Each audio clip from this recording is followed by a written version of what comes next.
Distress വേൾഡിലേക്ക് ഏവർക്കും സ്വാഗതം. ഇന്ന് മാർച്ച് 13. ഭാരതമെന്ന പേര് കേട്ടാൽ അഭിമാനപൂരിതമാകണം അന്തരംഗം, കേരളമെന്ന് കേട്ടാലോ തിളയ്ക്കണം ചോര നമുക്ക് ഞരമ്പുകളിൽ എന്ന് നമ്മോട് പറഞ്ഞ മലയാളത്തിന്റെ മഹാകവി വള്ളത്തോൾ നാരായണമേനോന്റെ ചരമദിനം. മലപ്പുറം ജില്ലയിലെ തിരൂരിനടുത്ത് ചേന്നര എന്ന ചെറുഗ്രാമത്തിൽ വള്ളത്തോൾ കോയിപ്പറമ്പിൽ പാർവതിയുടെയും കടുങ്ങോട്ട് മല്ലിശ്ശേരി ദാമോദരൻ ഇളയത്തിന്റെയും മകനായി 1878 ഒക്ടോബർ 16 വള്ളത്തോൾ നാരായണമേനോൻ പൂജാതനായി.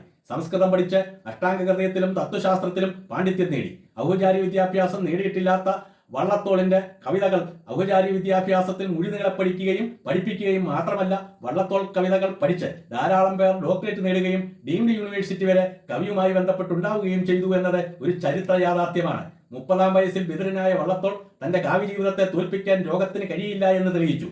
കേരളത്തിന്റെ തനത് കലയായ കഥകളിയെ പുനരുജ്ജീവിപ്പിച്ച് ലോകത്തിന്റെ നെറുകയിലെത്തിക്കുകയും കലാമണ്ഡലം സ്ഥാപിക്കുകയും ചെയ്തു.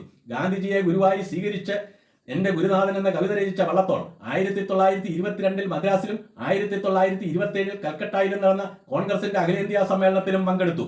ശബ്ദ സൗന്ദര്യം കൊണ്ടും സർഗാത്മകത കൊണ്ടും ആധുനിക മലയാള കവിത്രയത്തിൽ ഉയർന്നു നിൽക്കുന്ന വള്ളത്തോൾ ഖണ്ഡകാവ്യ പ്രസ്ഥാനത്തിലും മഹാകാവ്യ പ്രസ്ഥാനത്തിലും കഥകളിയിലും സ്വന്തവും സ്വതന്ത്രവുമായ പന്താവ് വെട്ടിത്തുറന്നു. 7 കാശിന്റെ ഉന്മാദത്തള്ളലെ പാഴുറ്റ നിൻതല താഴില്ലെന്നോ എന്ന് ചോദിച്ച മലയാളത്തിന്റെ മഹാകവി 1958 മാർച്ച് 13 നമ്മോട് വിടവാങ്ങി.